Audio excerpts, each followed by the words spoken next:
Hi guys. So I'd like to share something with you that I've been thinking about for quite a while.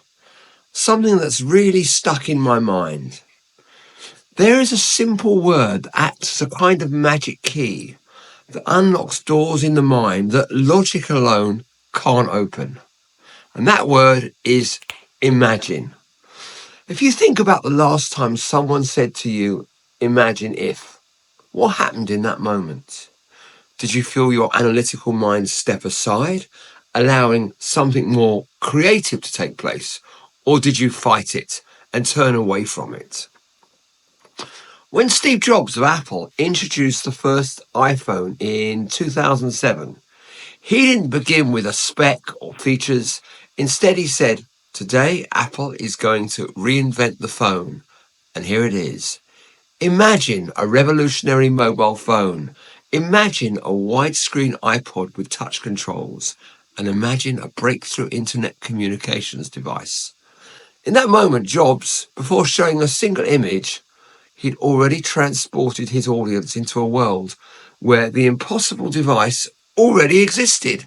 Their minds were painting pictures more powerful than any marketing slide could deliver. So, in storytelling and in life, this is where the magic really happens.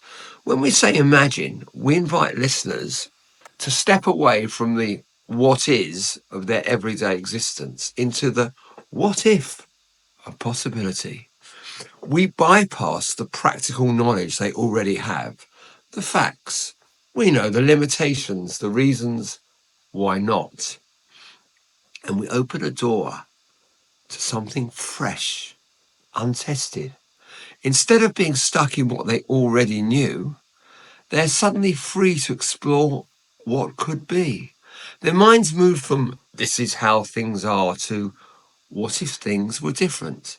Of course, they can resist this and remain clinging to what is safe and known. But the skill here lies with the ability of the speaker to elicit trust and the willingness of the audience to step out of their comfort zone. This shift is where all great innovation, healing, and transformation begins, I think.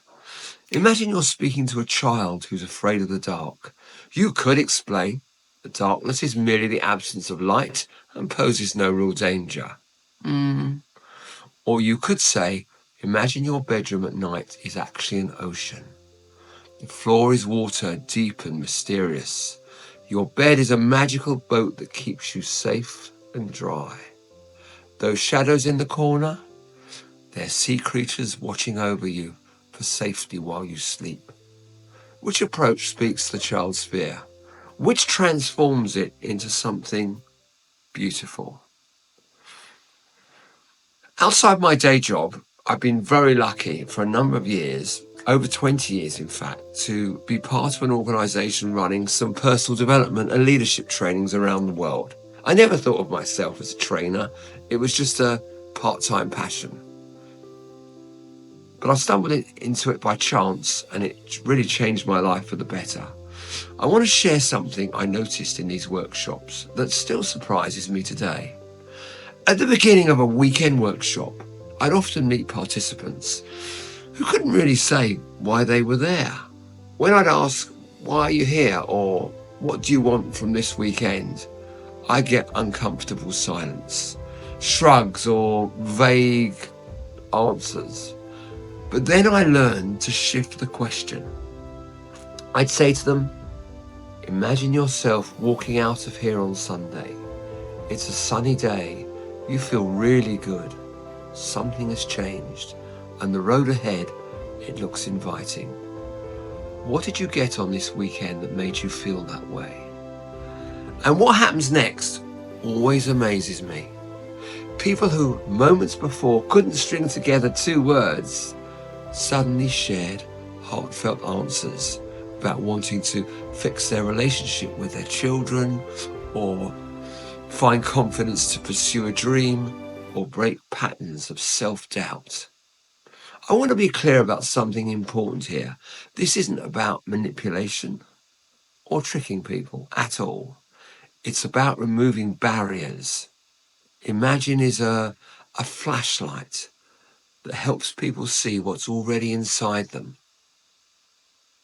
but hidden in the dark corners of doubt or fear or habit or whatever it is. When we invite someone to imagine, we're not planting ideas that weren't there. We're helping them access hopes and insights they probably already have, but couldn't quite reach. We're giving them permission, if you like, to step beyond their current limitations and see possibilities they might otherwise miss. What happens in the brain is quite simple but fascinating. When you hear imagine, your prefrontal cortex there, that's the analytical judging part right behind your forehead, it temporarily quietens down. Meanwhile, your visual cortex at the back of your brain, well, that lights up as if you're actually seeing what's being described. The brain creates a temporary suspension of disbelief where judgment takes a backseat to possibility. It's quite incredible, really. When J.K. Rowling invited readers to imagine platform 9 3/4, she didn't just describe a train station. She built a doorway between worlds. She wasn't merely telling a story, she was creating an experience that many of us can still remember.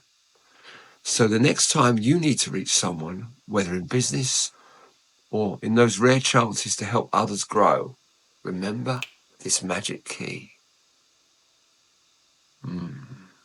By saying imagine, you're not just sharing information, you're creating a direct pathway to emotional connection and memory.